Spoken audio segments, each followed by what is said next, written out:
Orang Yahudi ni adalah orang yang tak respect Nabi. Okey. Orang Yahudi orang yang tak respect Nabi. Dia punya tak respect sampai kalau tak puas hati dibunuhnya Nabi itu. Itu perangai orang Yahudi. Sebab tu banyak cerita-cerita orang Yahudi yang merendahkan darjat kenabian. Bagi kita orang Islam, Ahlussunnah wal Jamaah, mustahil Nabi itu bersifat demikian. Contoh macam orang Yahudi, dia kata Nabi Lut alaihissalam. Nabi Lut alaihissalam ni kan kaumnya tu kan, maaf saya sebut suka sesama jantina. Sallallahu ala Muhammad, sallallahu ala Muhammad, sallallahu ala Muhammad, sallallahu ala. Bismillahirrahmanirrahim. Assalamualaikum warahmatullahi wabarakatuh. Okay, alhamdulillah. Pada malam yang bahagia ni, insyaAllah saya dah semakin okey.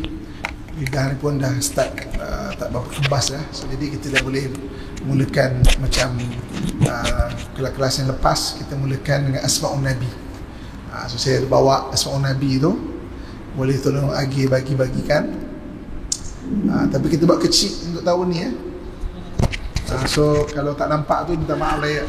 Buat nampak je lah. Okay.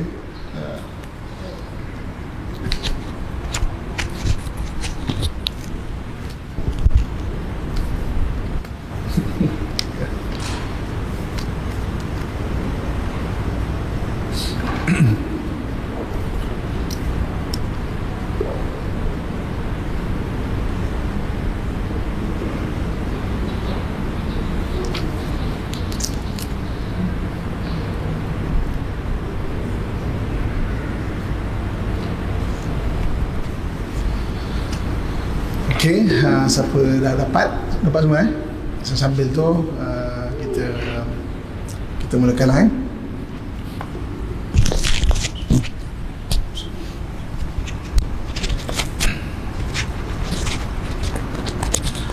Allahumma salli wa sallim wa barik alaihi. Allahumma salli wa sallim ala Sayyidina Muhammadin wa ala alihi wa sahbihi al-murtada wa ala ummatihi al-mujtaba.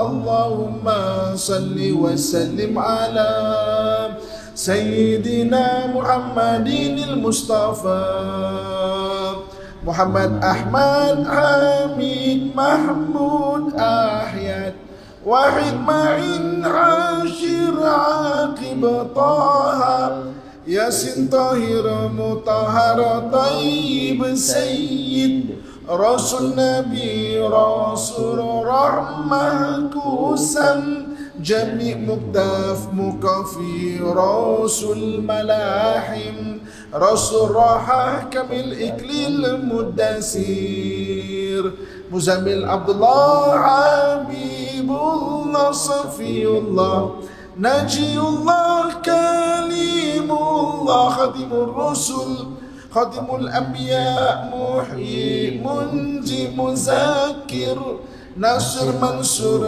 Nabi Rahmah Nabi Taubah Harisun alaikum ma'lum syahir syahid Syahid masyhud bashir mubashir nadhir Mundir nurun sirat misbah huda Mahdi munir da'in mad'u mujib Mujab hafi afu wali hakum Qawi amin ma'amun karim mukarram Makin matin mubin mu'ammil wasul Zu kuwatin zu hurmatin zu makanah Zu izin zu fadlin muta' muti' Qadamu sidqin ramah bushra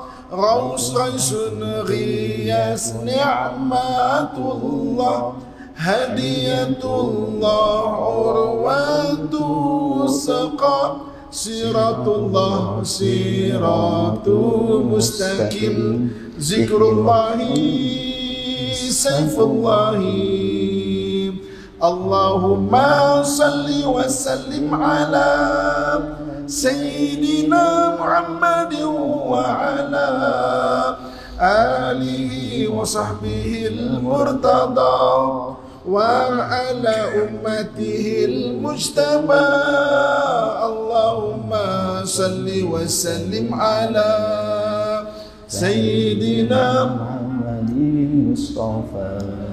Hizbullahin najmus saqib, Mustafa mujtaba muntaqa ummi, Mukhtar Ajir Jabbar Abu Qasim, Abu Tahir Abu Tayyib Abu Ibrahim, Musyafa'un Syafi' Salih Muslih, Muhaiminun Sadiq Musaddiq Sidqun, Sayyidul Mursalin Imamul Muttaqin, Qaidul Ghururil Muhajjalin, Khalilur Rahman Barurun Mubirurun Wajihun, Nasih Nasih Wakil Mutawakilun Kafilun, Syafiq Mukim Sunnah Muqaddas Ruhul Qudus,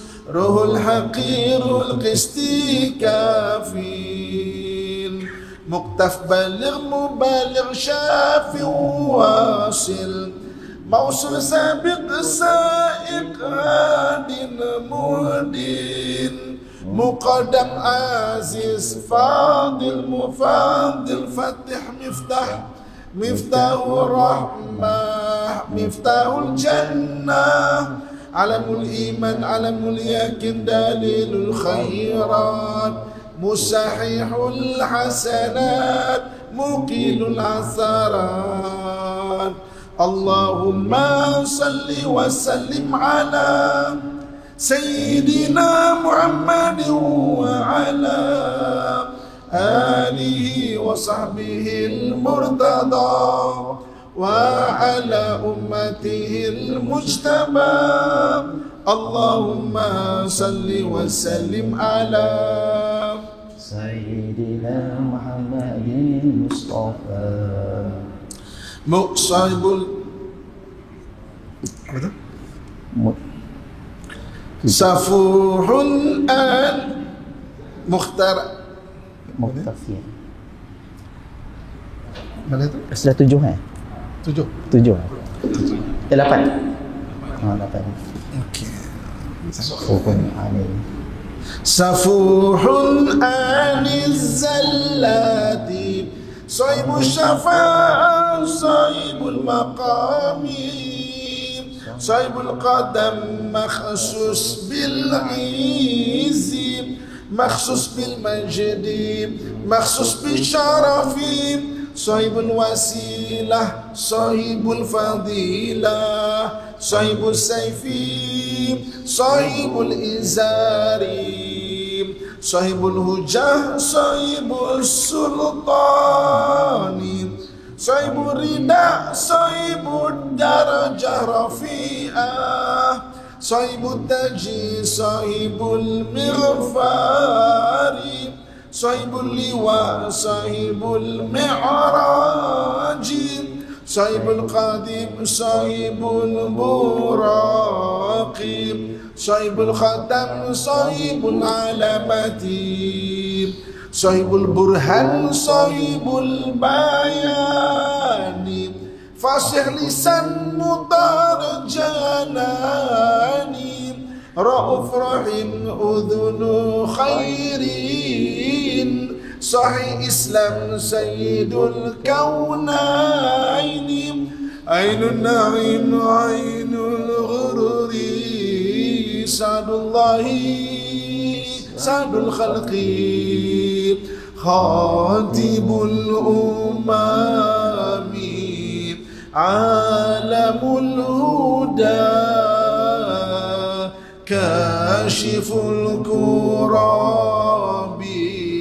rafi'ur rutabi izzul arabi sahibul faraji asma'un nabi sallu alaihi wa ala alihi wa ashabihi Allahumma sallim wa barik alaihi. Okey, ibu kakak tuan-tuan sekalian ya. Asma'un Nabi ni dia 201 gelaran Nabi kita Muhammad SAW yang berada di dinding hadapan sekali Masjid Nabawi. Jadi kalau kita siapa pergi umrah yang lelaki lah ya, dekat dinding hadapan Masjid Nabawi, dia ada 3 surah Quran dan bawah tu ada yang bulat itu 201 gelaran Nabi kita Muhammad SAW. Itu yang kita baca ni lah biar kita kenal Jadi siapa-siapa yang nak menghafal dia ke, nak ikut tone dia, boleh type dekat YouTube Ustaz Amin Asma'un Nabi. Dijumpa lah ya. Dia ada kat TV Hijrah, ada Radio Aikim pun ada. Satu lagi saya ada buka kitab syarah Asma'un Nabi ni. Maknanya syarah nama-nama Nabi SAW ni dah direkodkan dekat YouTube. Dah 100 nama lebih dah maknanya type Ustaz Amin Asma'un Nabi, boleh ikut dia kuliah tu. Apa maksud Nabi kita, nama Nabi Muhammad, Ahmad, Mustafa, Mujtaba, dan syarah-syarah tu Okey. Bismillahirrahmanirrahim. Assalamualaikum warahmatullahi wabarakatuh. Alhamdulillah wassalatu wassalamu ala Rasulillah wa ala alihi wa sahbihi wa man tabi'ahu wa man nasara wa wala. Syukur kepada Allah Subhanahu wa taala, pada malam yang berbahagia ni kita menyambung kembali syarah rukun iman iaitu rukun iman mengenai kepercayaan kepada Nabi dan juga Rasul. Dan kita telah sampai kepada bab kitab-kitab samawi. Kitab-kitab samawi. Okey. Dalam kitab-kitab samawi ni, muka surat 35 ni, permulaan kitab ini dia bahaskan beberapa pandangan ulama. Saya rasa dia tak berapa susah, dia straightforward je. So kita boleh baca. Kita terus saja ke muka surat 39. 39 bahagian bawah sekali. Kitab Allah ada 4. Kan? So maksudnya yang depan tu boleh baca sendiri. Ada yang membahaskan maknanya mengenai kitab-kitab Allah tu, Zabur tu adakah termasuk kitab Allah ya, maknanya ataupun suhuf. Jadi maksudnya perbahasan-bahasan itu, kemudian dia punya kesimpulan dia dekat muka surat 39 tu iaitu kitab Allah itu ada 4. Sila. Bismillahirrahmanirrahim. Kitab Allah ada 4. Yang pertama, Zabur diberikan kepada Nabi Daud. Yang kedua, Taurat diberikan kepada Nabi Musa. Yang ketiga, Injil diberikan kepada Nabi Isa. Dan 4, Al-Quran diberikan kepada Nabi Muhammad SAW. Okey, jadi maknanya kitab Zabur kepada Nabi Daud AS, kitab Taurat kepada Nabi Musa, kitab Injil kepada Nabi Isa, kitab Al-Quran diberi kepada Nabi kita Muhammad SAW. Okey. Antara keempat-empat kitab ini, kitab Zabur yang dia hanya nasihat-nasihat, dia tidak ada bab hukum hakam. Zabur tidak ada bab hukum hakam. Okey. Injil ada, Taurat ada, Al-Quran ada. Sebab itu Taurat diturunkan kepada Nabi Musa AS. Nabi Musa kita dah kongsikan kurang lebih masa dia 1300 tahun sebelum Masihi. 1300 tahun sebelum Masihi ya. Nabi Daud ni lebih kurang 1000 tahun sebelum Masihi. Jadi maknanya Taurat dulu kemudian Zabur. Okey.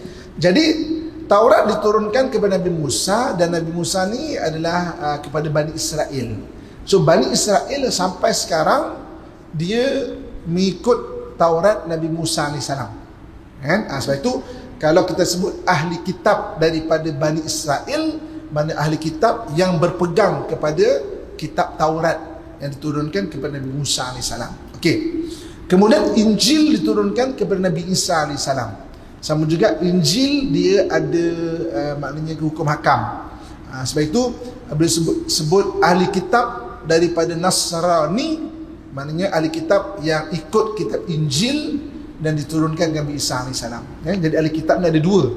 Satu daripada maknanya Bani Israel, yang keduanya daripada orang Nasrani, itu ahli kitab. Dan kitab yang terakhir diturunkan kepada Nabi kita Muhammad SAW. Tarikhnya bila? 610 Masihi. Nabi itu dapat wahyu pertama pada tahun 610 Masihi. Nabi lahir 570 Masihi. Minggu lepas kita dah kongsikan mengenai tarikh itu. Sama juga kitab ni dia ada hukum akam. Okey. Di sebalik kitab ada dipanggil suhuf. Suhuf ni lebaran-lebaran. Maksudnya apa? Dia ajaran-ajaran mengenai akhlak, mengenai falsafah kehidupan, tapi tak ada hukum hakam. Jadi ada beberapa suhuf yang diturunkan kepada beberapa orang Nabi dan juga Rasul. Okay, silakan Ustaz. Sementara suhuf ada 100 buah dan semuanya diturunkan sebelum kitab yang 4 di atas. Tetapi perinciannya berbeza-beza sesuai dengan riwayat yang memang berbeza-beza pula. Yang pertama, Nabi Syed diberikan 50 sahifah. Sebahagian riwayat mengatakan 60 sahifah. Bahkan ada yang meriwayatkan hanya memiliki 30 sahifah sahaja. Yang kedua, Nabi Adam diberikan 10 sahifah menurut sebahagian riwayat. Yang ketiga, Nabi Idris diberikan 30 sahifah. Sebahagian riwayat mengatakan 50 sahifah. Yang keempat, Nabi Ibrahim diberikan 30 sahifah. Sebahagian riwayat mengatakan 10 sahifah dan 20 sahifah. Dan yang kelima, Nabi Musa diberikan 10 sahifah sebelum kitab Taurat. Seterusnya, Imam An-Nasafi. Imam An-Nasafi menyebutkan bahawa kitab Allah yang diturunkan ke bumi ada 104 buah, iaitu 60 sahifah untuk Nabi Syed, 30 sahifah untuk Nabi Ibrahim, 10 sahifah untuk Nabi Musa, dan yang 4 adalah Al-Quran, Taurat, Injil dan Zabur.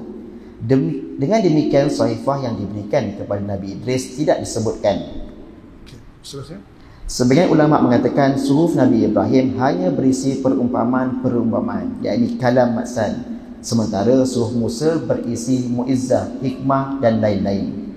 Dan seluruh makna-makna dalam kitab Allah semua terkandung dalam Al-Quran.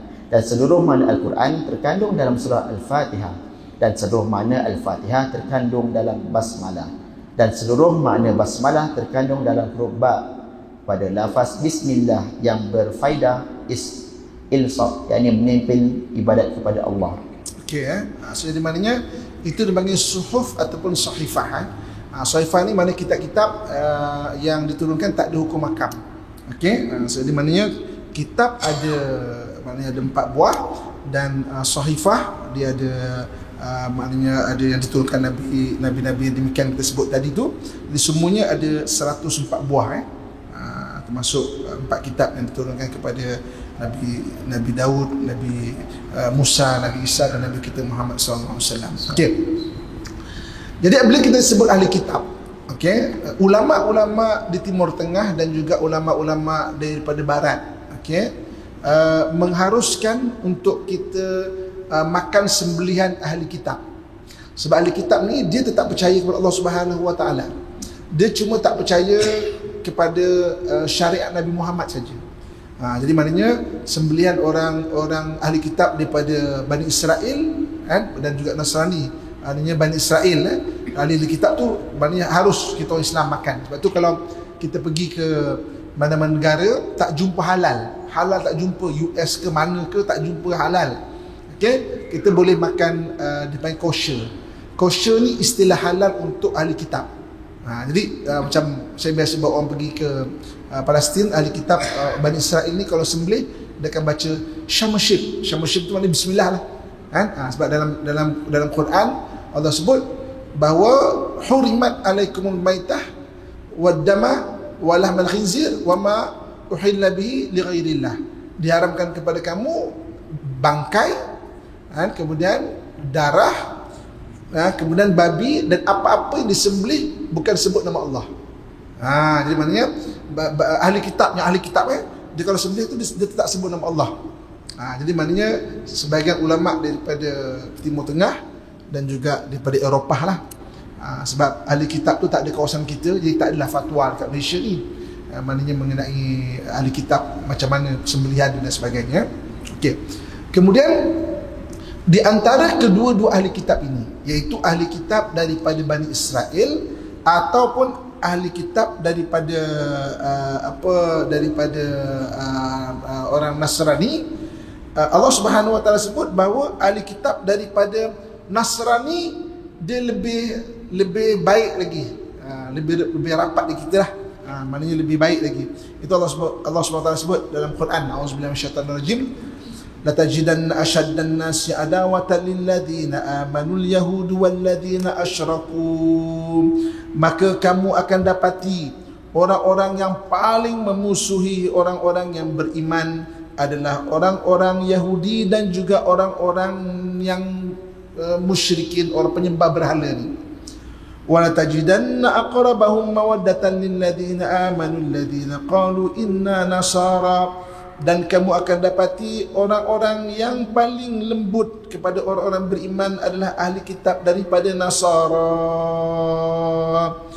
Zalika bi anna minhum qissisina wa ruhbanan wa annahum la yastakbirun.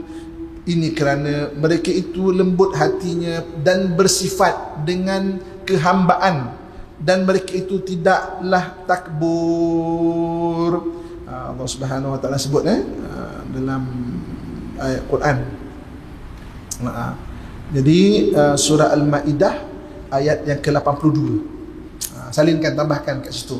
Jadi kita boleh kenal maknanya bentuk-bentuk ahli kitab. Surah Al-Maidah ayat yang ke-82 maknanya kita boleh kenal antara ahli kitab orang Nasrani dan ahli kitab orang Yahudi. Sebab tu besok pertentangan antara orang Islam ni, antara yang besar dia adalah dengan orang-orang Yahudi. Orang Yahudi tu dia sebab ada sifat takbur tu. Nasrani itu qisisin dan ruhban. Dia ada sifat maknanya penghambaan dan juga lembut hati itu. Itu surah Al-Maidah ayat 82. Salinkan dalam kita punya catatan tu, biar satu hari kalau kita mengajar kitab ni kita boleh ulas ayat mengenai ahli kitab ni. Okey. Kemudian bab seterusnya, sifat maksum bagi seorang nabi dan juga rasul. Silakan. Sifat maksum. Perbahasan tentang sifat maksum yang harus dimiliki oleh nabi adalah berkait rapat dengan fasal sifat wajib para nabi, iaitu amanah. Kerana amanah adalah terjaganya nabi dari melakukan hal-hal yang mencederai, yakni mencela, merosakkan.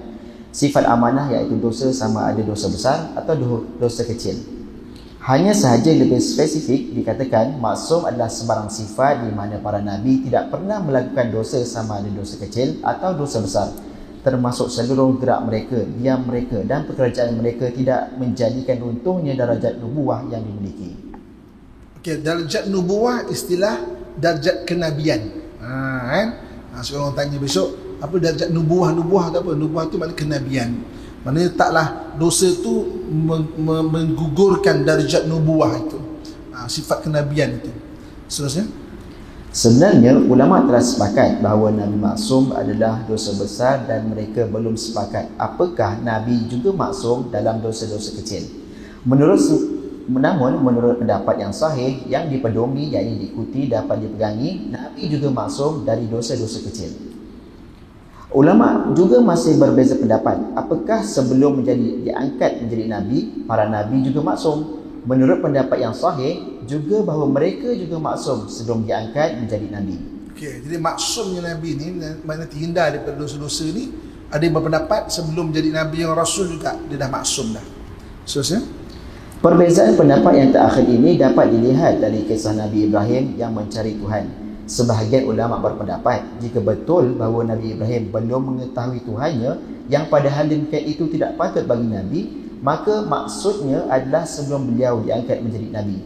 Walaupun menurut pendapat yang masyhur, kisah itu terjadi setelah beliau diangkat menjadi Nabi dan hanya sebuah siasat, rekayasa untuk membalikkan hujah kaumnya yang masih menyembah bintang dan lain-lain.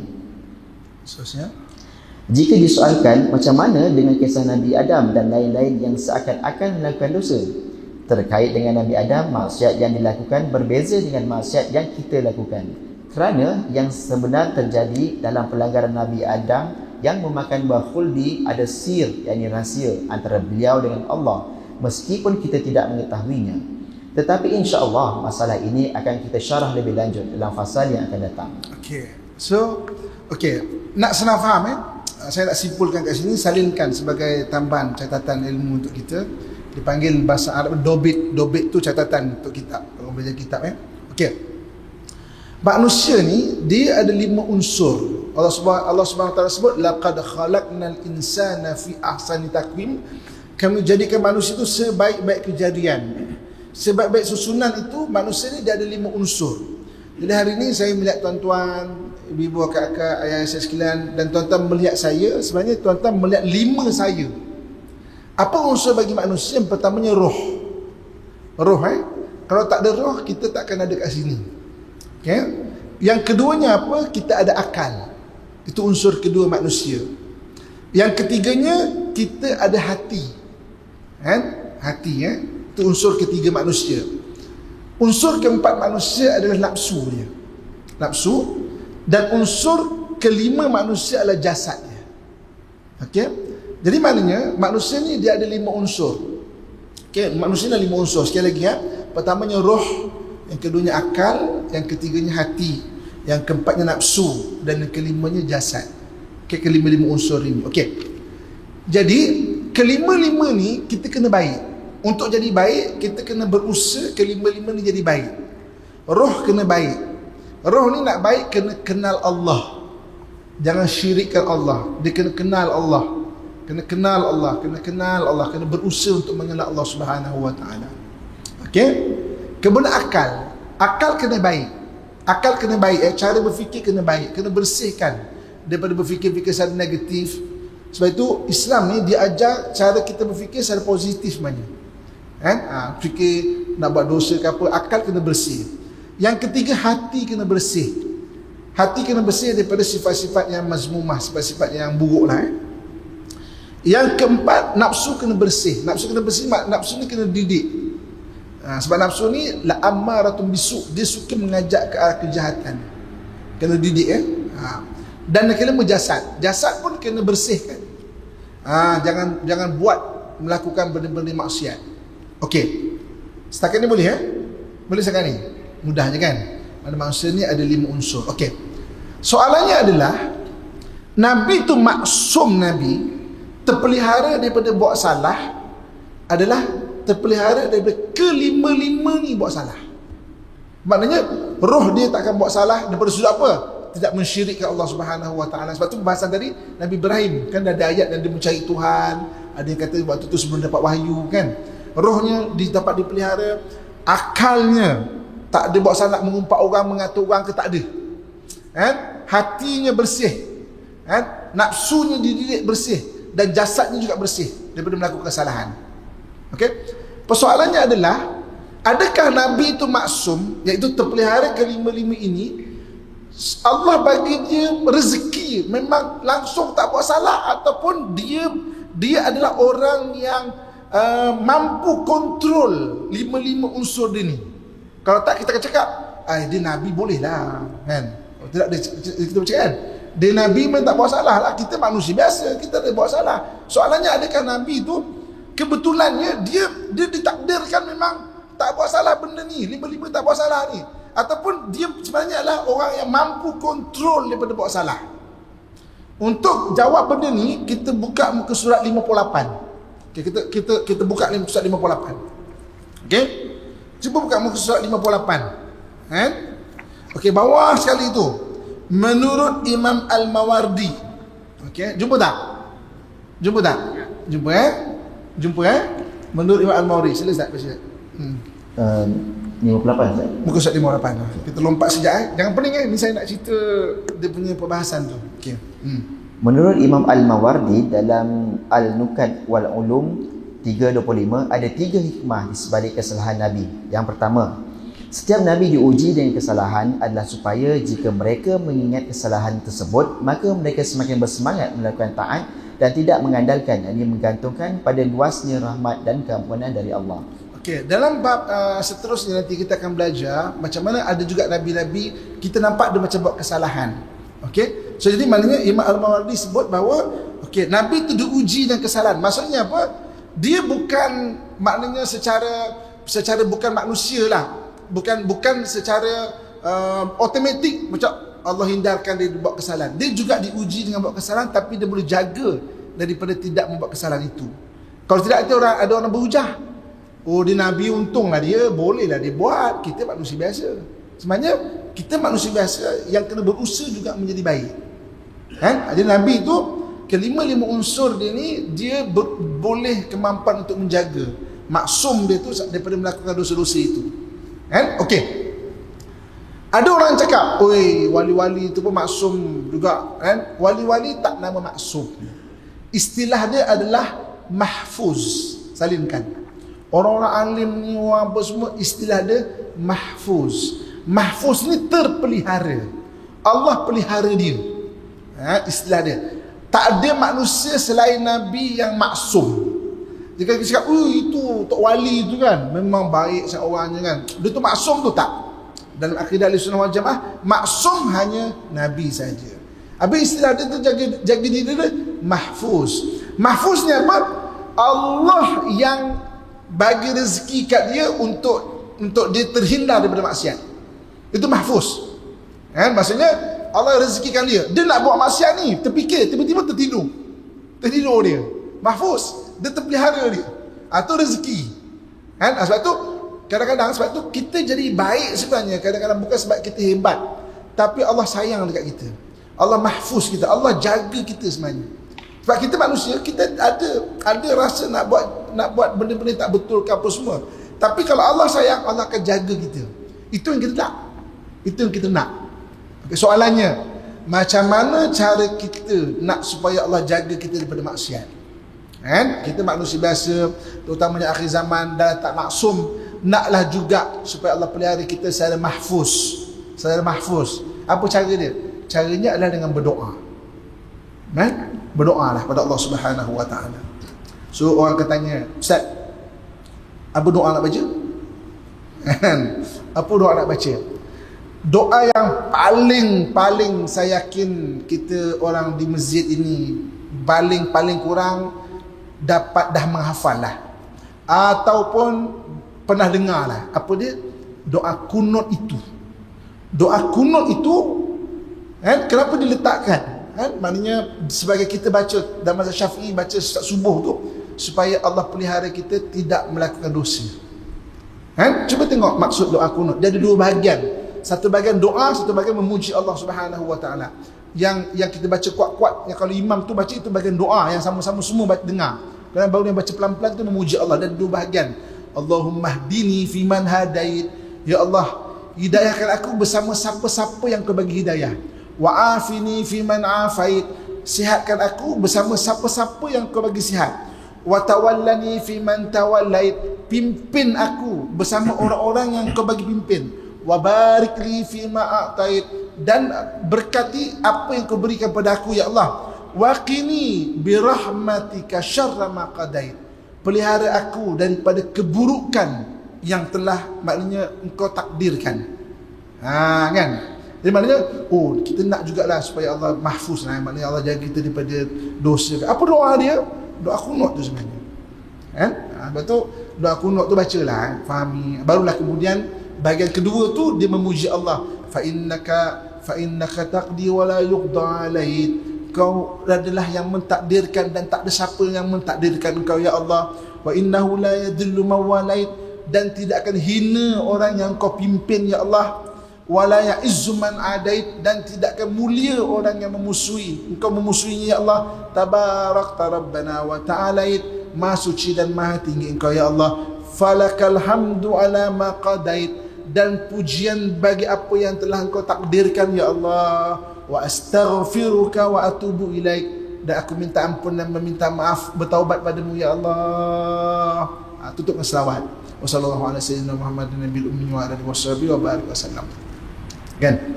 So maksudnya maksum hanya Nabi dan Rasul saja. Jadi maksudnya Nabi juga diuji kan, untuk dia buat, tapi dia boleh kawal unsur dia tu. So kita mungkin mahfuz kita dalam bab akidah, alhamdulillah. Ada orang yang akidahnya bagus sangat, tapi mulutnya longkang, masya-Allah kan. Rupanya dia punya zahir dia, badan jasad dia belum bagus lagi. Kan? Sebab tu kena minta kepada Allah. Sebab Allah SWT takdirkan takdir-takdir yang baik. Mulutnya bagus, alhamdulillah, akidahnya bagus, ahli sunnah wal jamaah. Hati pula cemburu kat orang kan. Tak puas hati, hasad dengki kat orang. Itu benda hati pula. Kan? Sebab tu kita tak sempurna. Dalam bab ni okey, bab ni pula tak okey. Hati okey, semua okey, overthinking pula. Minda kepoh. Mikir bukan-bukan kan. Kan? Laki ni balik ni ada lagi dengan perempuan lain ada. Minda kepoh dia. Dia pergi belajar ni kan. Maknanya akal tak clear lagi. Anxiety, fikir yang kedatang, macam mana ekonomi tak apa bagus, apa semua kan. Daripada kecil Allah bagi rezeki dah makan sampai umur 50 tahun. Kenapa 50 tahun baru nak rungsing pasal rezeki? Babaki hidup kan, dah 50 tahun tak rungsing pasal rezeki. 50 tahun nak rungsing pasal rezeki. Kenapa?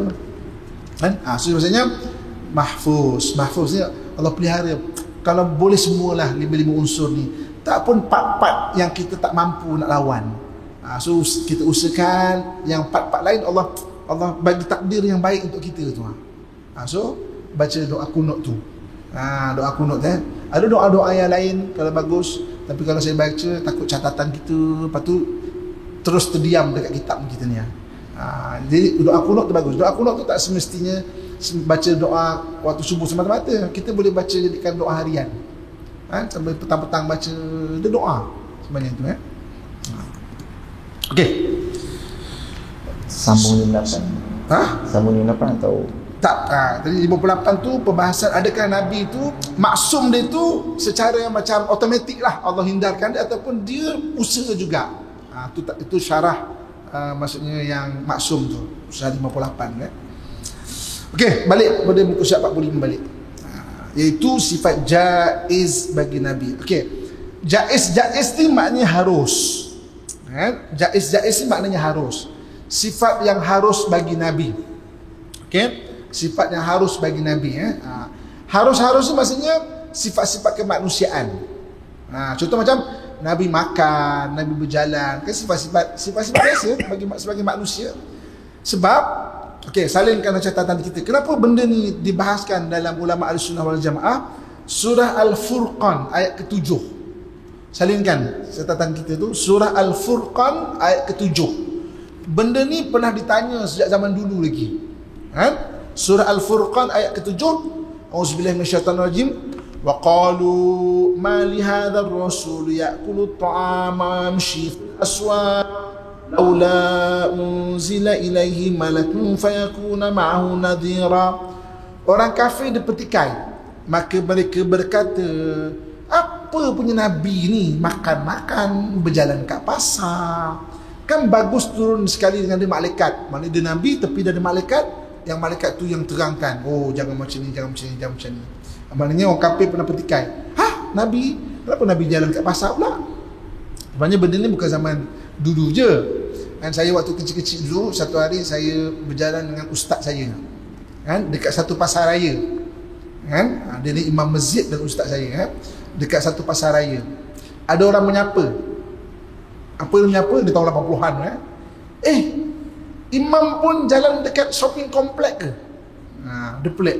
Dia rasa imam pun mesti duduk mesti tasbih je kan. Imam pun jalan dekat shopping complex ke? Imam tu pun tengok dia, apa? Ingat imam tak boleh jalan kat shopping complex? Imam tu jawab. Sekarang ni kita biasa je. Dulu macam pelik. Imam. Contoh macam gini lah kita nampak mufti jogging. Kita cakap, mufti jogging? Rasanya macam mufti tu, saya ada kenal satu mufti di satu negeri. Dia kalau datang Kuala Lumpur, dia kata, leganya dia jogging lah, jogging. Tok, sini jogging pula. Kat sana tak boleh. Dekat negeri saya tak nak jogging. Orang semua pelik. Mufti berjogging macam tu juga kan. Seolah macam tak boleh lah buat jogging tu. Jadi macam sifat jaiz ni mana? Sifat-sifat yang harus bagi manusia lain, tapi pun ada juga. Okey? Sila Zat. Sifat jaiz bagi Nabi. Jika Rasul mempunyai sifat wajib dan muhal yang jumlahnya ada 4, maka Rasul atau Nabi mempunyai sifat jaiz 1. Okey. Jika Nabi Rasul mempunyai sifat wajib, kita dah belajar bahawa tabligh, fatonah, sidik, amanah kan? Sidik, amanah, tabligh, fatonah kan? Dan muhal. Muhal ni istilah sifat mustahil. Sifat-sifat mustahil bagi Nabi tu ada 4 juga, lawan bagi yang wajib tu. Contoh, amanah lawannya tak amanah lah. Okey, tabligh lawannya menyembunyikan. Okey, kitman. Maknanya sidik lawannya al-kazab, bohong. Begitu juga dengan fatonah lawannya jahil lah. Maksudnya itu mustahil bagi Nabi. So dia lawan pada sifat yang wajib tu. Muhal istilah itu sifat-sifat yang mustahil. Okey. Jadi maknanya 4 yang wajib, 4 yang muhal, yang mustahil, 1 yang harus. Okey, apa yang harus tu? Silakan. Iaitu boleh saja mereka mempunyai sifat-sifat layaknya manusia yang lain seperti sakit, jima, makan, minum dan lain-lain. Dengan catatan sifat-sifat tersebut tidak sampai mengurangi atau mencelakan derajat mereka. Okey, itu yang saya bagi tadi surah Al-Furqan ayat ke-7. Tambahkan catatan kita kan tadi surah Al-Furqan ayat 7 tadi, sebenarnya bukan kita je. Bukan zaman kita ni, zaman dulu pun orang tanya, Nabi jalan-jalan ke? Nabi makan ke? Dengan semacam Nabi tu tak boleh nak ada sifat manusia langsung. Orang dulu lagi ada berfikiran macam tu. Okay, kemudian sifat-sifat yang dianggap mengurangi atau mencelakan derajat kemuliaan mereka adalah misal sakit yang sampai menjadikan orang lari atau jijik melihatnya. Seperti juga gila, buta, akhlak yang buruk, menghidap kusta, hina kedua orang tuanya, mati pucuk, mimpi keluar air mani, tuli dan lain-lain. Okey, itu sifat-sifat yang cela mustahil bagi Nabi. Sebab apa tau? Orang Yahudi ni adalah orang yang tak respect Nabi. Okey? Orang Yahudi, orang yang tak respect Nabi. Dia punya tak respect sampai kalau tak puas hati dibunuhnya Nabi itu. Itu perangai orang Yahudi. Sebab tu banyak cerita-cerita orang Yahudi yang merendahkan darjat kenabian. Bagi kita orang Islam, Ahlussunnah wal Jamaah, mustahil Nabi itu bersifat demikian. Contoh macam orang Yahudi, dia kata Nabi Lut alaihissalam. Nabi Lut alaihissalam ni kan kaumnya tu kan, maaf saya sebut suka sesama jantina. Jadi anak-anak Nabi Lut ni dia semua perempuan. Jadi anak-anak dia nak lelaki, tapi lelaki tak nak pada anak-anak Nabi Lut lah. Maka dia mabukkan bapak dia tu kan, kemudian dia pun buat benda tak seronok kepada bapak dia tu, iaitu Nabi Lut. Mustahil Nabi bersikap ataupun membuat benda-benda keji macam tu. Tapi orang Yahudi dia suka je cerita. Jadi mana suka cerita pelik-pelik lah yang merendahkan kenabian. Sebab perangai dia memang macam tu. Bukan saya tak respect Nabi, maksudnya sampai Nabi pun nak dibunuhnya. Bagi kita orang Islam tidak begitu. Kemudian adapun cerita yang popular yang seakan-akan ada beberapa Nabi yang mengalami hal-hal yang mengurangi derajat kemuliaan mereka, seperti Nabi Syuaib yang buta, Nabi Yaqub yang buta, maka itu tidak benar. Tidak pada riwayat yang sahih tentang butanya Nabi Syuaib. Sementara ketiadaan melihat Nabi Yaqub sebenarnya bukan kebutaan, tetapi mata beliau yang tertutup kerana air mata beliau yang terus-terusan mengalir. Terbukti di saat kabar gembira dari Nabi Yusuf yang ternyata masih hidup, mata beliau kembali normal dan bisa melihat. Sedangkan kisah penyakit kulit Nabi Yaqub, tolong baiki sikit kisah penyakit kulit Nabi Ayub. Tolong baiki sikit Nabi Ayub. Sedangkan kisah penyakit kulit Nabi Ayub, maka yang sebenar penyakit tersebut tidak sampai menjadikan orang-orang jijik, yakni benci kerana sembarang hal yang tidak disukai dari beliau. Penyakit kulit tersebut hanya menyerang antara kulit dan tulang.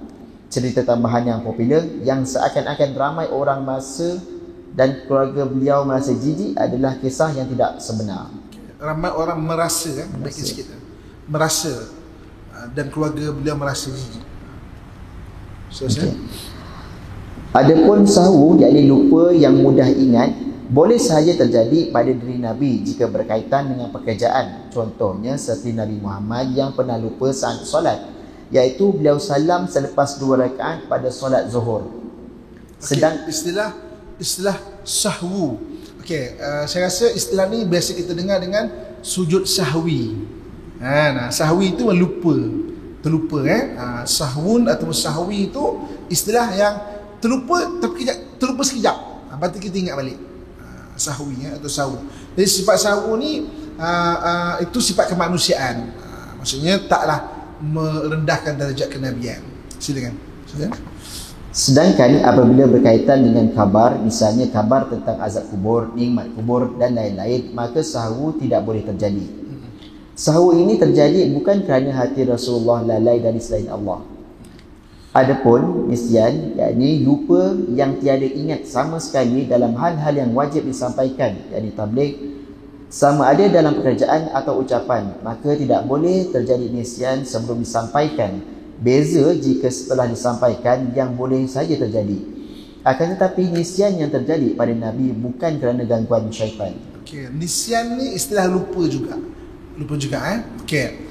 Manusia ni lupa, okey, kita tambahkan sikit pada kesihatan kita ni. Allah Subhanahu Wa Taala jadikan sifat lupa ni rahmat bagi manusia. Kalau kita tak lupa kan, kalau kita sedih panjang sedih kita 3 tahun, 10 tahun tak lupa-lupa kan. Kalau kita dendam, tak suka 30 tahun kalau tak lupa. Jadi Allah Subhanahu Wa Taala jadikan sifat lupa pada manusia itu sebagai rahmat. Lepas tu manusia tu memang sifat dia adalah lupa, antara sifat manusia tu. Okey. Cuma lupa ni datang daripada 3 sebab. Salin kan? Benda-benda lupa-lupa. Terlupa kan, daripada 3 sebab. Yang pertama sebab kemanusiaan. Sebab kemanusiaan contoh, orang dah makin berumur, dia terlupa-lupa. Maknanya memang terlupa sungguh, macam mudah lupa, tak ingat sebagainya. Okey. Yang keduanya lupa daripada syaitan. Ini surah Kahfi ayat 63. Salinkan. Surah Kahfi ayat 63, Allah SWT sebut ketika Nabi Musa berjalan nak mencari Nabi Khidir, dia ada satu orang pembantu. Jadi pembantu tu bawa ikan tu sebagai penanda kalau ikan tu hidup, di situlah akan jumpa Nabi Khidir. Jadi maknanya terlupa, ikan tu jatuh dan ikan tu hidup kat laut, dia terlupa nak beritahu Nabi Musa. Maka dia kata wa ma ansani illa syaitan, tidaklah yang melupakan aku tu kecuali syaitan. Jadi ada juga orang yang lupa-lupa ni sebab syaitan. Lepas tu ibu-ibu kakak contoh sihir rumah tangga. Sihir rumah tangga, orang elok-elok tiba-tiba lupa terus keluarga. Kan dia lupa keluarga lupa isteri, lupa anak, terus maknanya tinggalkan. Boleh jadi daripada sebab syaitan. Lepas tu lupa-lupa kemanusiaan, lupa sebab syaitan, katalah sihir dan sebagainya. Ada juga orang kena rasuk lupa. Lupa-lupa rasuk tu lupa. Tu maksudnya syaitan. Tu boleh berubatlah dengan maksudnya cara Islam. Dan yang ketiganya tabiat. Sebab apa manusia lupa? Tabiat. Kadang-kadang tabiat dia tu ambil mudah, jadi dia lupa. Contohnya tabiat sembahyang hujung waktu. Jadi tabiat tu terbentuk akhirnya terlupa sembahyang. Itu tabiat. So tabiat kena ubahlah. So sebut pasal lupa 3, iaitu kemanusiaan, sebab syaitan dan juga sebab tabiat. Sebab tu dalam kitab disebut Nabi-Nabi itu lupa bukan sebab syaitan, itu sebab kemanusiaan dia lah. Maksudnya terlupa itu dia. Okay? Dan terlupa yang tidak mengurangkan darjat kenabian tu. Okey. Seterusnya bab seterusnya iaitu bab siapakah mula-mula rasul yang mula-mula menjadi rasul. Okey. Dalam bab ni perbahasan yang depan ni dia ada perbahasan dia, iaitu adakah Nabi Adam tu dah rasul ataupun bermula dengan Nabi Nuh alaihissalam. Sebab Adam, Idris, Nuh. Okey. Tapi cuba kita buka muka surat muka okey, muka surat 48 dekat tu, 48. Perenggan kedua tu. Perenggan kedua tu. Jadi bab ini maknanya pembahasan-pembahasan boleh baca sendiri, tapi yang penting ada bab yang kedua tu. Silakan. Majoriti ulama ahli sunnah wal jamaah berpendapat bahawa Nabi Adam adalah rasul yang pertama dan mempunyai syariat ibadah secara khusus. Kemudian Nabi Syed pengganti Nabi Adam adalah rasul setelah Nabi Adam. Pendapat ini dianggap sebagai pendapat yang sahih. Pendapat ini berdasarkan firman Allah yang berbunyi wa 'allama Adam al-asma'a kullaha thumma 'aradahum 'alal malaika, dan dia mengajarkan kepada Nabi Adam nama-nama benda-benda seluruhnya, kemudian mengemukakannya kepada para malaikat. Baqarah 31. Okey, so maksudnya yang bawah-bawah tu kita baca sendirilah. Perbahasan tu hanya adakah Nabi Adam ke Nabi Nuh ke, tapi akhirnya majoriti ulama Ahlussunnah Nabi Adam itulah rasul yang pertama. Itu yang kita dengar. Maksudnya nasyid-nasyid semua bermula dengan 25 rasul bermula Nabi Adam AS. Okey. Okey, bab yang seterusnya, takwil kesalahan Nabi. Okey. Takwil ni istilah syarah lah kita panggil nak senang faham syarah kesalahan Nabi. Sebab kata Nabi maksum, tapi ada Nabi yang pada kita buat kesalahan. So apa pandangan Ahlussunnah wal Jamaah dalam bab ini? Okay, silakan. Takwil kesalahan Nabi.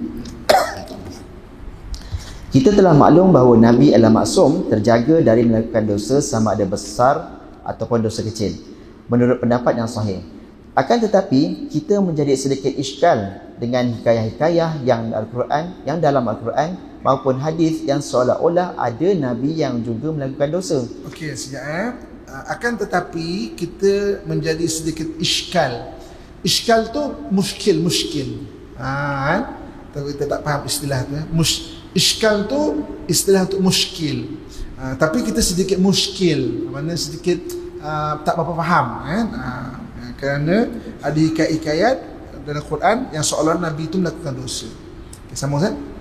Contohnya adalah Nabi Adam yang makan buah khuldi, yakni buah yang menurut syaitan menjadi sebab keabadian dalam syurga yang dilarang oleh Allah.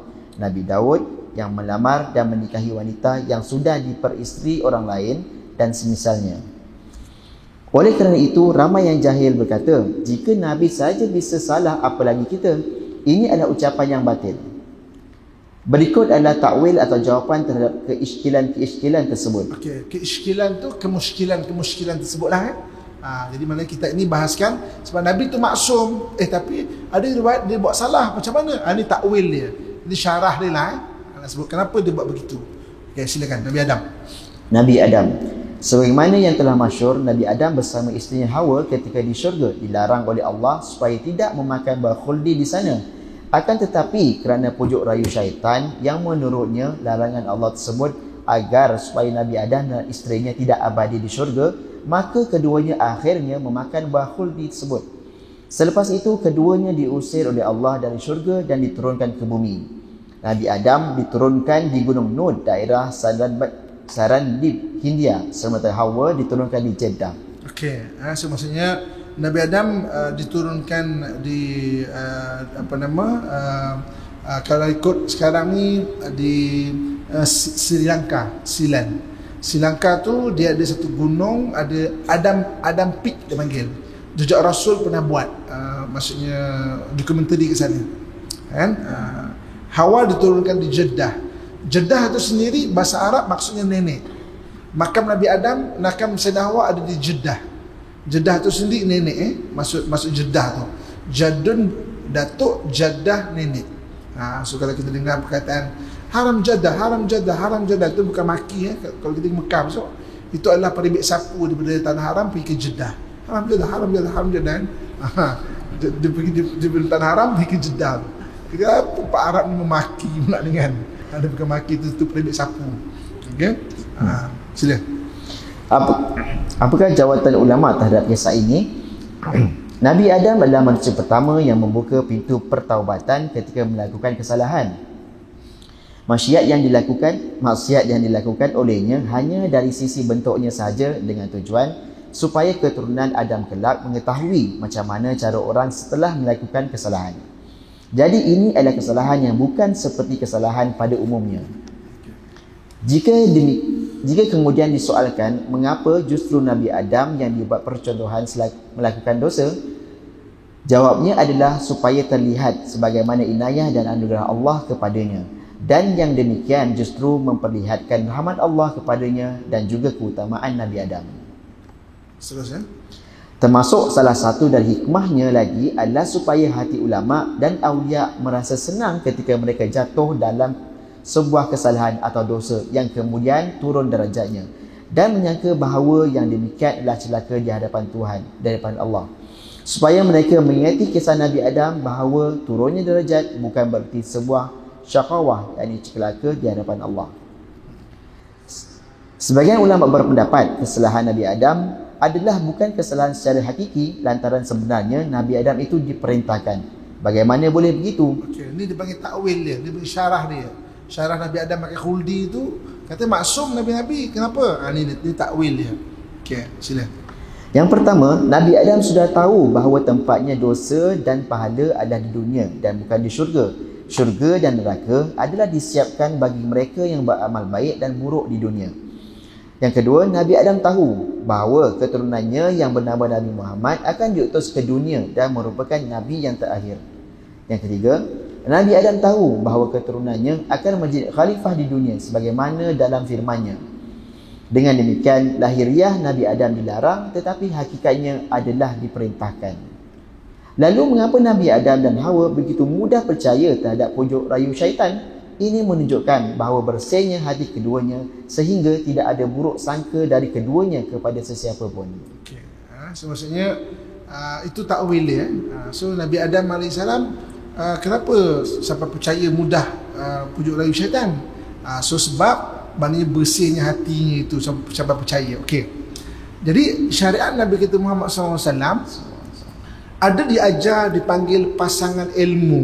Pasangan ilmu Pasangan ilmu ni maksudnya ada benda-benda kita tak boleh belajar benda tu secara tunggal. Dia kena ada pasangan dia. Antaranya adalah belajar mengenai baik sangka, kena belajar juga mengenai memahami tipu daya manusia. Dua. Sekaligus. So kita disuruh sangka baiklah. Tapi Rasulullah mengajarkan tanda orang munafik tu 3. Apabila bercakap dia berbohong, apabila diamanahkan dia akan memungkiri amanah itu, berjanji dia dusta. Jadi kenapa Nabi tak cakap sangka baik je lah semua? Kan? Kenapa dia ajar tentang tipu daya itu? Supaya kita tak tertipu di atas nama sangka baik. Kan? Jadi maknanya sebab tu syahadat Nabi kita Muhammad memang lagi cantik lah. Maksudnya sempurna dia. Jadi sangka baik kena belajar dengan tipu daya dunia. Zaman Nabi kita Muhammad SAW pun dah diajar tentang tipu daya. Sekarang ni lagi macam-macam tipu daya yang ada. Kan? Ada orang yang sengih tipu gitu. Kan? Dalam baik pakai kopiah pun tipu kadang-kadang kan. Kita belajar tipu daya. Sekarang ni scam bank lah, hapus semula aman. Kita kesian lah kan. Tapi sebenarnya dia sedang tipu kita. Tu kena banyak belajar tipu daya yang ada kat dunia ni. Jangan sampai tertipu atas nama sangka baik. Okey. Saya pernah ngajar benda ni.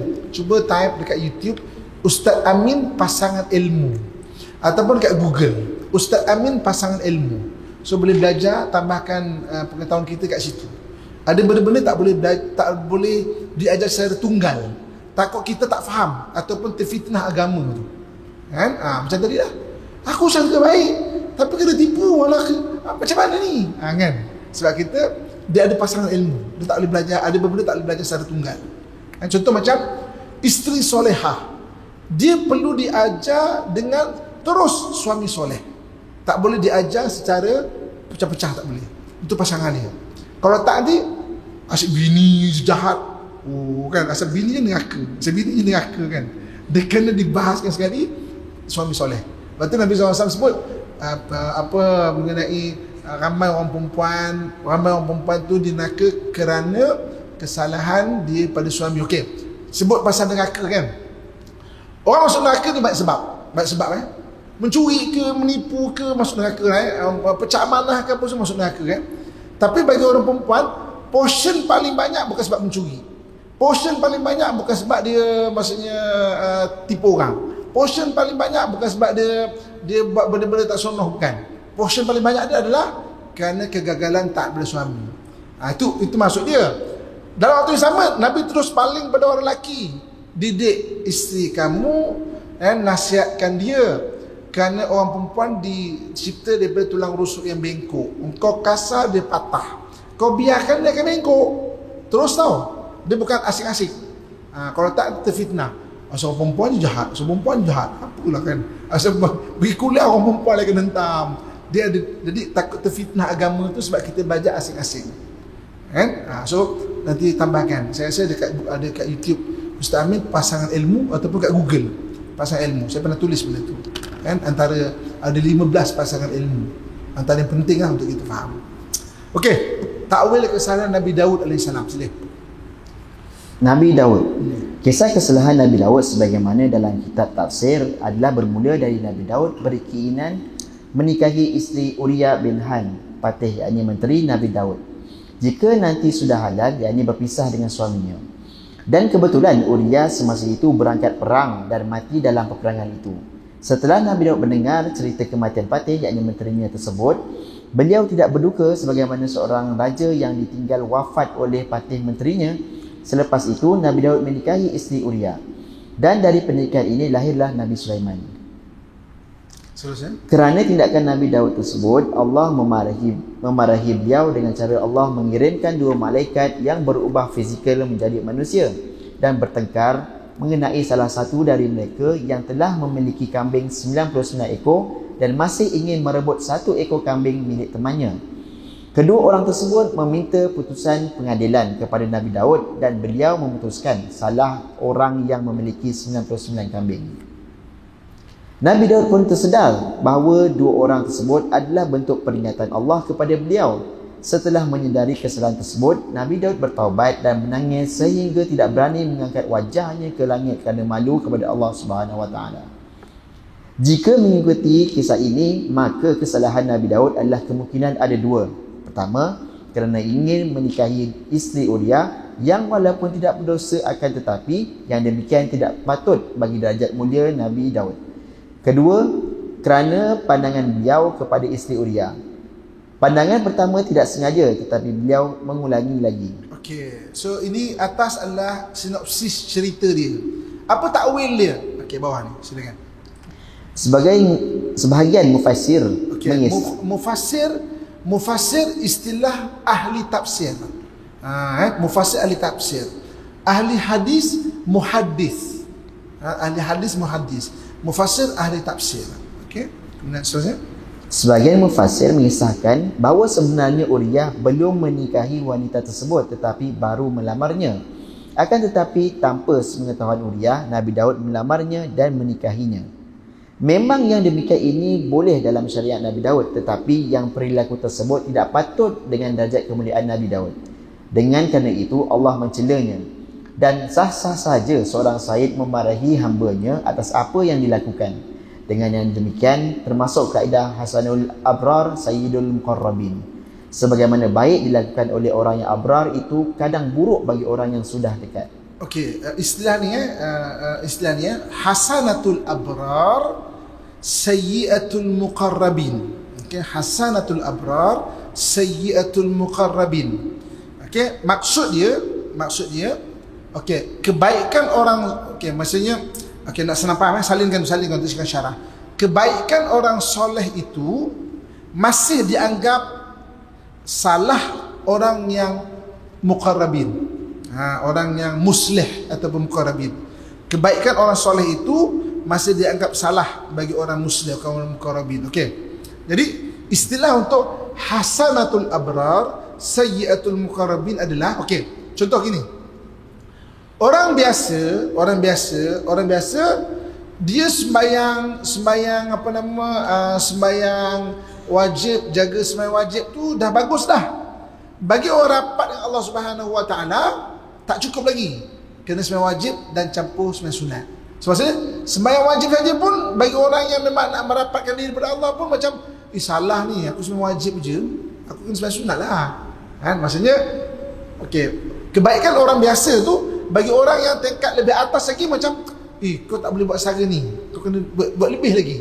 Kan, itu yang kebaikan hasanatul abrar. Kebaikan orang biasa ni adalah sayyiatul muqarrabin. Bagi orang yang muqarrabin, orang yang rapat dengan Allah Subhanahu Wa Taala, mana tak cukup lagi. Bagi dia tu masih bersalah lagi. Kan? Contoh macam orang yang dah makin rapat Allah Subhanahu Wa Taala, Kalau dia tak solat tahajud, dia rasa macam macam berdosa sangat. Padahal benda tu sunat je. Tapi orang yang rapat Allah tu macam tak boleh lah kalau saya tak solat tahajud tu, macam tak boleh lah. Itu istilah untuk hasanatul abrar sayyiatul muqarrabin. Boleh faham maksudnya istilah tu kan. Jadi maknanya orang yang dah lebih baik tu, dia amalannya tak macam orang-orang biasa lah. Kalau amalan dia macam orang biasa tu, pada dia rasa bersalah dah. Sayyi'ah lah pada dia, macam salah dah pada dia tu. Ada kita tingkatkan lagi. Okey, takwil kisah Nabi Yusuf. Okey, silakan. Kisah Nabi Yusuf terkait dalam hal ini tersurat dalam firman Allah, walaqad hammat bihi wa hamma biha laula an ra' burhana rabbih kadzalika linasrifa anhu as-su' wal fahsya innahu min ibadina al-mukhlasin. Sesungguhnya wanita itu termaksud yakni melakukan perbuatan itu dengan Yusuf, dan Yusuf pun bermaksud melakukan pula dengan wanita itu andai kata dia tidak melihat tanda dari Tuhannya. Demikianlah agar kami memalingkan daripadanya kemungkaran dan kekejian. Sesungguhnya Yusuf itu termasuk hamba-hamba kami yang terpilih. Yusuf 24. Ayat ini secara lahiriah menunjukkan bahawa Nabi Yusuf mempunyai kesalahan yang tidak sepatutnya dilakukan oleh Nabi, iaitu berkeinginan juga kepada Zalika. Cara baca yang sebenar bukan Zulaika. Mana Zalika tu Zulaika, kita sebut sebagai Zulaika. Okey. Kisah Nabi Yusuf dengan Zulaikha ni, dia ada dua bahagian. Bahagian pertama iaitu Zulaikha cuba menggoda Nabi Yusuf lah, sampai kisah dia dah ajak Nabi Yusuf bilik dia kunci, kemudian Nabi Yusuf cuba lari, koyak belakang baju tu kan. Lari, maka diadili. Akhirnya Nabi Yusuf kata, kalau macam tu baik aku masuk penjara lah Nabi Yusuf masuk penjara. Okay. Kemudian setelah Nabi Yusuf maknanya menjadi menteri Mesir, Zulaikha tu masih ada lagi. Ketika itu Nabi Yusuf macam berkenan dengan Zulaikha. Kan? Maknanya part yang kedua, bila Nabi Yusuf dah jadi menteri pula. Jadi ada setengah kata, tengok Nabi Yusuf ni buat salah ni. Apa takwil dia? Sila. Dalam menjawab ini, ulama-ulama ahli sunnah wal jamaah berbeza pendapat. Sebahagian berpendapat Nabi Yusuf tidak berkeinginan, tetapi andai sahaja tiada kekuatan iman dari Allah, tentu beliau berkeinginan sama seperti Zalika yang mengajaknya berzina. Sebahagian lagi berpendapat Nabi Yusuf bukan berkeinginan, tetapi dalam hatinya berkecamuk antara mengiyakan atau menolak. Dan syariat memandang bahawa yang demikian itu meskipun bukan satu dosa, tetapi tidak sepatutnya bagi darjat mulia Nabi Yusuf. Tetapi jawapan yang terbaik menurut saya adalah jawapan pertama. Maksudnya Nabi Yusuf tak berkeinginan pun. Jawapan pertama. Okay, kemudian kita tengok tadi Imam Mawardi dalam membahaskan maksum Nabi itu. Ya, sila. Menurut Imam Al-Mawardi dalam Al-Nukat wa Al-Uyun, ada 3 hikmah di sebalik kesalahan Nabi. Yang pertama, setiap Nabi diuji dengan kesalahan adalah supaya jika mereka mengingat kesalahan tersebut, maka mereka semakin bersemangat melakukan taat dan tidak mengandalkan, yakni bergantung pada luasnya rahmat dan keampunan dari Allah. Yang kedua, Allah hendak memperlihatkan kenikmatannya kepada para Nabi dan dengan memaafkan dan tidak pula akan menyeksa kesalahan-kesalahan mereka.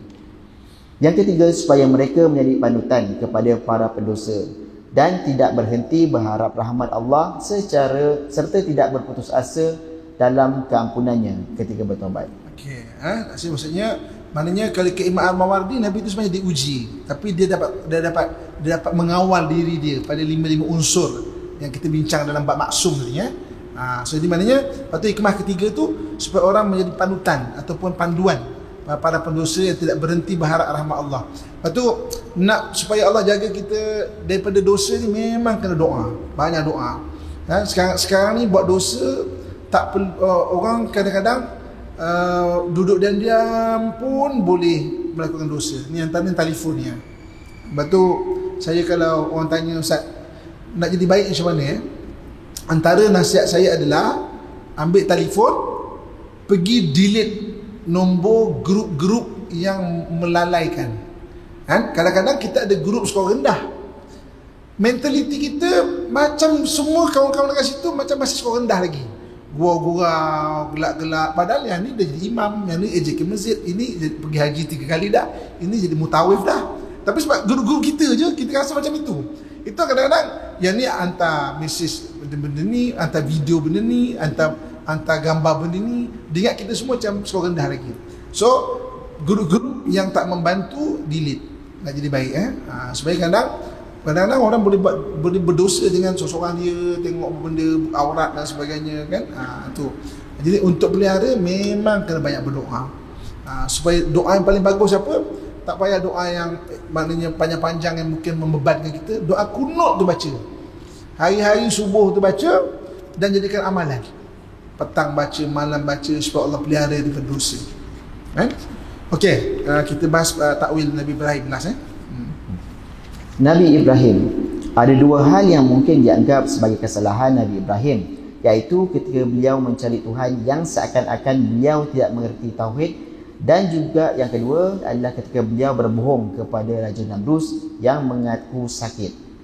Dalam kisah Al-Quran surah Al-An'am ayat 76 hingga 78, Nabi Ibrahim mencari Tuhan dengan menganggap bintang, bulan dan matahari sebagai Tuhan. Akan tetapi pada akhir ayat tersebut terdapat isyarat dari ucapan Nabi Ibrahim. Qala ya qaumi inni bari'un mimma tusyrikuna inni wajjahtu wajhiya lilladzi fataras samawati wal ard hanifan wa ma ana minal musyrikin. Dia Ibrahim berkata, hai kaumku, sesungguhnya aku berlepas diri dari apa yang kamu persekutukan.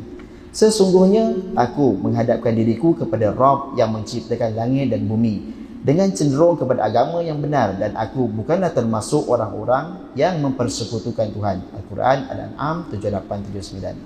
Seterusnya, seakan-akan menjadi jawab muskil di atas bahawa Nabi Ibrahim sebenarnya sudah mengetahui Allah sebagai Tuhan langit dan bumi, tetapi maksud beliau adalah untuk mengalahkan hujah kaumnya yang masih menyembah selain Allah, iaitu bintang dan matahari dengan sindiran-sindiran. Artinya bintang atau matahari tidak sepatutnya disebut Tuhan disebabkan berubah-ubah. Okey, so jadi maknanya kesalahan dan dia tengok macam kesalahan Nabi Ibrahim. Pertama, macam dia tak kenal Tuhan pula.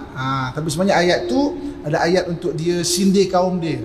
Bukan bintang, bukan matahari, yang Tuhan adalah Allah. Wajjahtu wajhiya allazi fatara samawati wal ardh. Aku maknanya menghadapkan diriku tu untuk yang menciptakan langit dan bumi, Tuhan. Okey?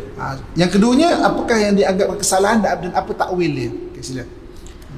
Kemudian yang kedua adalah terkait dengan bohong sebanyak 3 kali yang dilakukan oleh Nabi Ibrahim dalam pengakuan sakit ketika tidak ikut berangkat rombongan Raja Namrus menuju ke tempat pada hari raya mereka.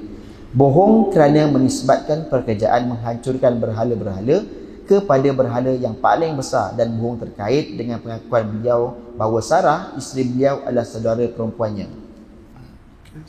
Dalam Al-Quran disebut faqala inni saqim, kemudian ia Ibrahim berkata, sesungguhnya aku sakit. Jadi maknanya Namrus ajak dia pergi untuk penyembahan, dia kata aku sakit.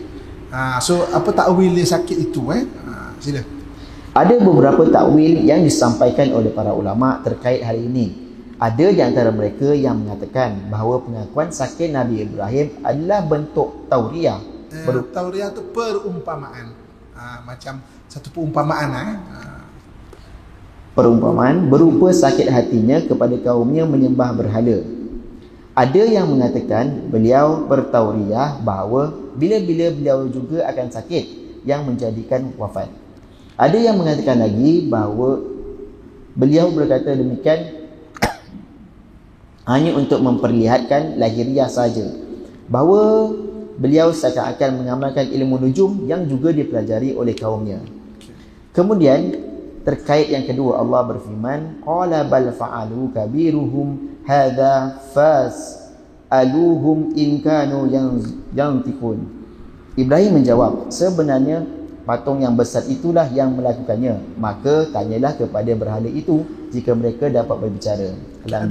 Ada juga waktu Nabi Ibrahim hancurkan patung-patung dan Nabi Ibrahim gantungkan kapak tu pada patung yang besar, orang tanya, siapa yang buat ni? Itu tanyalah patung besar tu. Kan? Adakah Nabi Ibrahim tu berbohong ke macam mana? Kita tak takwil dia. Menurut penjelasan Imam Al-Qurtubi dalam tafsirnya Al-Jami' Al-Ihkam Al-Quran, dinikam Al-Quran. Ayat ini menjelaskan bahawa Nabi Ibrahim membuat perumpamaan yang tidak sebenarnya, iaitu menyebut kerosakan berhala dilakukan oleh berhala yang besar kerana dia berhala yang paling besar, sama seperti ketika Nabi Ibrahim membuat perumpamaan yang tidak sebenarnya, iaitu ketika menyebut bintang, bulan dan matahari dengan ungkapan ini adalah Rabbku. Yang demikian itu diperbolehkan menurut ulama dalam rangka menunjukkan kebatilan pekerjaan yang dilakukan oleh kaumnya yang menyembah selain Allah. Nabi Ibrahim menisbatkan perosakan, yakni dari kacamata rosak, kepada berhala yang besar agar orang-orang kafir tersebut terjawab bahawa berhala tersebut tidak boleh menjawab dan mendengar, dan kemudian Nabi Ibrahim bisa membalikkan jawapan mereka dengan mengatakan, mengapakah kalian masih menyembahnya jika ia tidak boleh mendengar dan berbicara, dengan hujah yang akan dimenangkan oleh Nabi Ibrahim. Kemudian terkait dengan bohong Nabi Ibrahim yang ketiga akan dijelaskan pada fasal berikutnya. Okey, maksudnya itu takwil. Saya kata kalau nabi-nabi tak boleh bohong, kenapa dia bohong? Okey, sebelum kita habis ni kita sambung untuk seterusnya. Okey, kita dalam Quran Allah sebut mengenai kisah Firaun dengan Nabi Musa alaihissalam.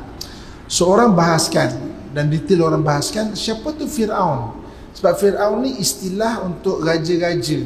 Raja-raja dalam bahasa Kipti dia panggil Firaun. Kan? Macam contoh mungkin bahasa-bahasa di Nusantara ni ada orang panggil tuanku, kita panggil tuanku contohnya kan. So tuanku mana ni? Maknanya raja mana ni? So istilah raja tu istilah untuk bagi Nusantara ni. So Firaun ni istilah raja-raja. Raja-raja daripada bahasa Kipti. So daripada zaman Nabi Musa tu Firaun tu raja yang mana? Jadi ahli sirah ni adalah ahli sejarah Islam berpendapat bahawa Firaun zaman Nabi Musa itu adalah Raja Ramses II. Ramses II maknanya dah banyak dah. Ramses II tu dikaji, dah jumpa mayat dia apa semua kan.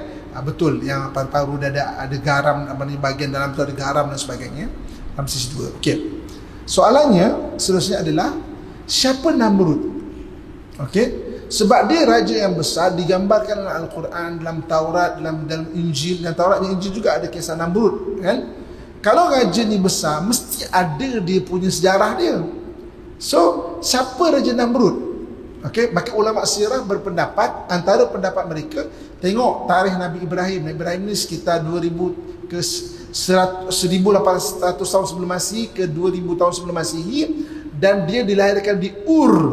Ur ni iaitu kerajaan Mesopotamia lama kan. Mesopotamia lama ada satu kerajaan besar di Ur, tempat lahir Nabi Ibrahim. Di Ur ada satu raja yang hebat yang bertentangan dengan, maksudnya banyaklah kisah-kisah dia, iaitu Raja Gilgamesh. Tuan-tuan salinkan nama ni, nanti studykan nama raja ni, Gilgamesh. So kalau Firaun tu adalah Ramses II, Namrud ni siapa pula kan? Jadi sebab ada orang-orang etis ni dia kata, oh orang-orang Kristian ke Yahudi ke orang Islam ni dia berkhayal wujudnya Raja Namrus. Kalau betul Raja Namrud ataupun Namrud tu wujud betul, siapa dia dalam sejarah ni, siapa dia? Kalau dia orang yang besar mesti ada nama dia kan. Maka ahli sejarah kata kemungkinan besar dia, ataupun mereka berpendapat bahawa Raja Namrus itu adalah Gilgamesh. So nanti tuan-tuan balik at least boleh study nama Gilgamesh kan. Adakah Gilgamesh itu Namrud?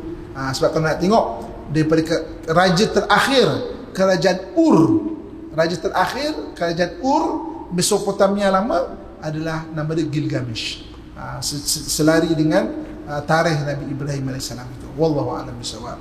Itu tuan-tuan sekalian, saya setakat saya dulu. Kita sambung insya-Allah pada minggu hadapan. Tarikh yang sama ke Selasa depan? Setakat Selasa depan lah. Kalau mungkin ada penangguhan ke apa semua akan dimaklumkan oleh ahli jawatan kuasa masjid insya-Allah.